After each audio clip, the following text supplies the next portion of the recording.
Magandang araw mga ka-Johnny. Ngayon gagawa tayo ng fermented fruit juice. Prepare ko lang yung mga ingredients na gagamitin ko. Gumamit po ako dito ng papaya. Hinog na papaya. Huwag naman yung sobrang hinog na hinog na parang bulok. So tatanggalin lang po natin yan kasi medyo nahinog sa taguan. Tapos siwain lang po natin to ng maliliit na piraso. Tanggalin na rin ho natin yung balat saka yung buto. Siguraduhin lang po natin na malinis yung mga gagamitin natin, tulad ng kutsara, ng tinidor, kutsilyo, sangkalan para sa paghihiwa ng ating mga prutas, para maiwasan natin yung makontaminate siya.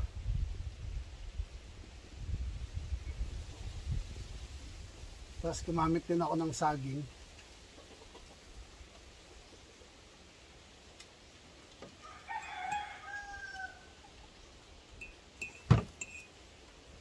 Sabi ko lang yung mga buto, baka sakali magamit natin.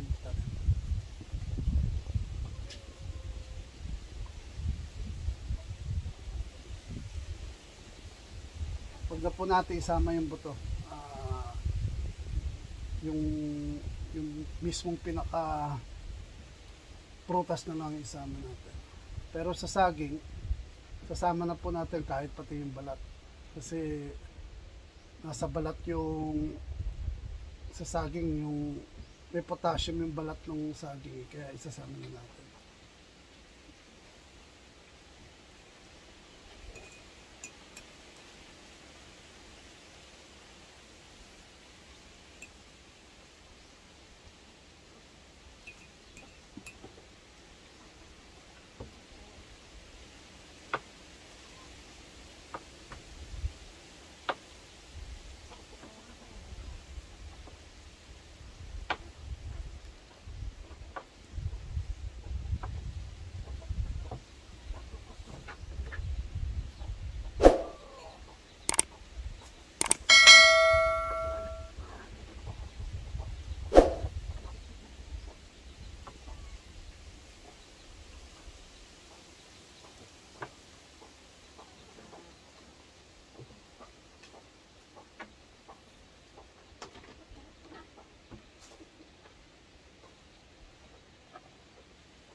Hugasan lang po natin yung saging.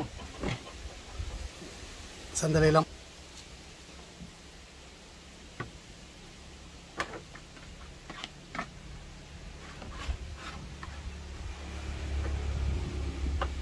Sa saging po, pwede na natin isama yung balat.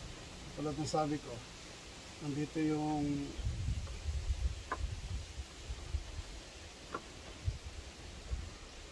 dito natin makukuha yung potassium.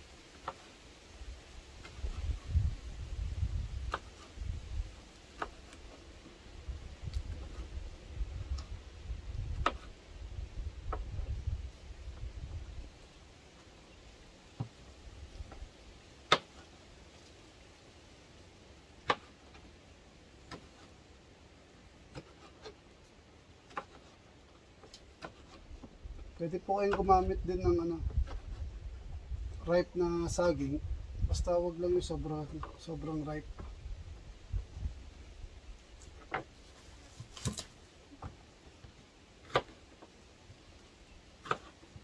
Tapos kung wala naman kayong ripe, yung available nyo lang is yung hindi pa hinog, pwede rin po yun.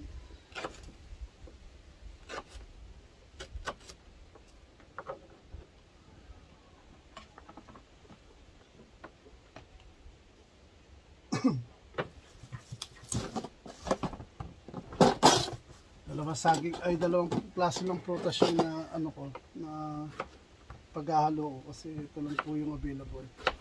Pwede nyo po rin samahan to ng iba't ibang klaseng prutas katulad ng pipino, kalabasa at kung ano po.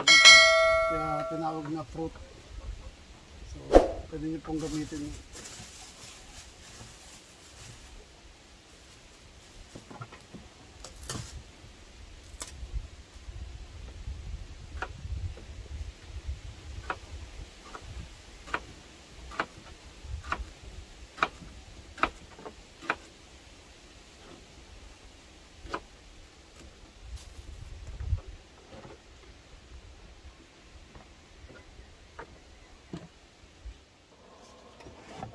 Pwede na po natin siyang timbangin.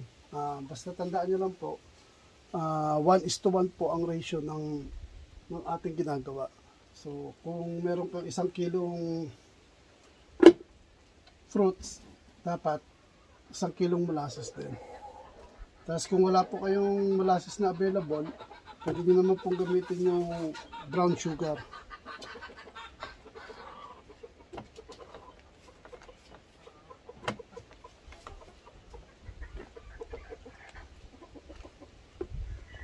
Siguraduhin lang po natin na nahugasan ho natin lahat ng mga gagamitin natin. Katulad na sabi ko, para maiwasan po natin yung contamination. So, meron po tayo 1 kilo ng prutas. So, ibig sabihin, kakailanganin po natin ng 1 kilong molasses din.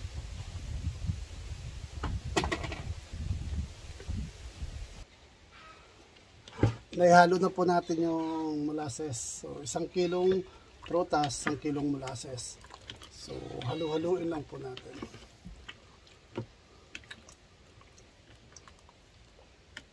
Yung fermented fruit juice, ginagamit ng iba to bilang foliar fertilizer para mapataas yung kalidad ng bulaklak pati yung bunga ng ating halaman. Nakakatulong din ito na mapalapad ang dahon ng mga leafy vegetables. At remind ko lang po kayo, huwag po kayong gagamit ng lata, aluminum at iba pang katulad nito kasi baka kalawangin po siya at makontaminate po yung ginagawa ninyo.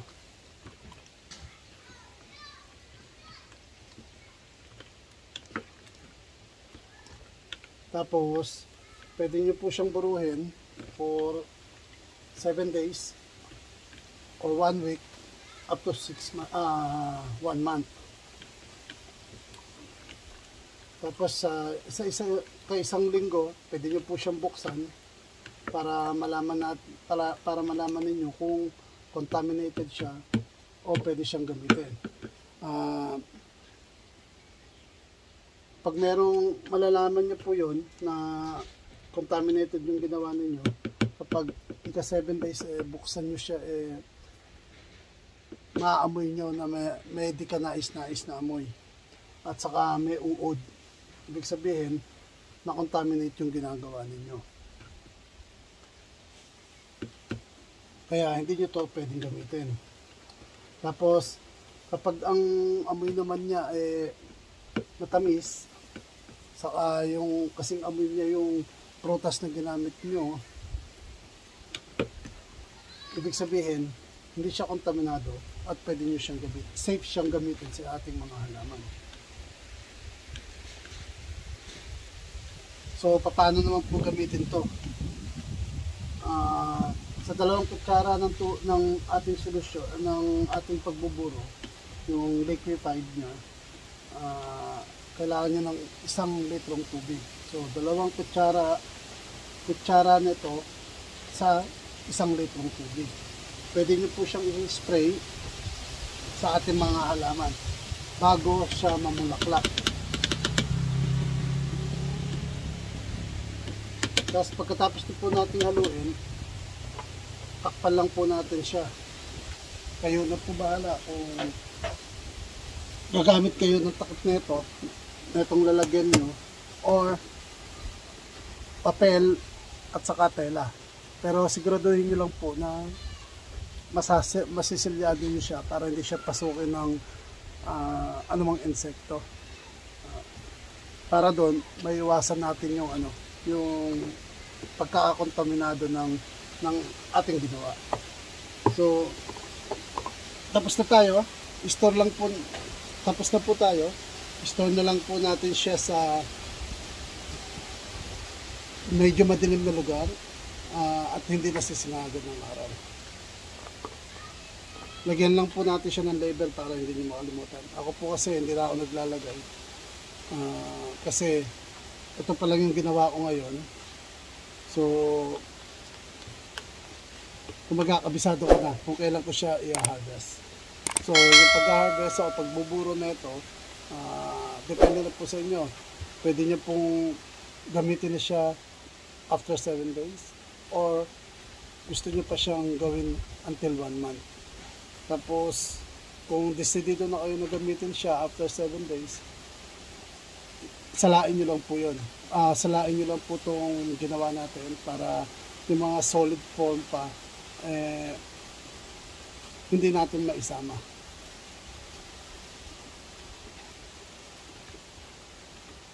So maraming salamat po sa panonood.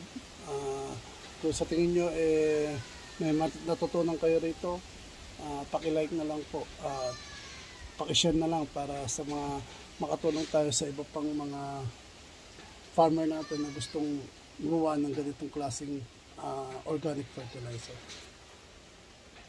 Thank you for watching and have a nice day. Thank you.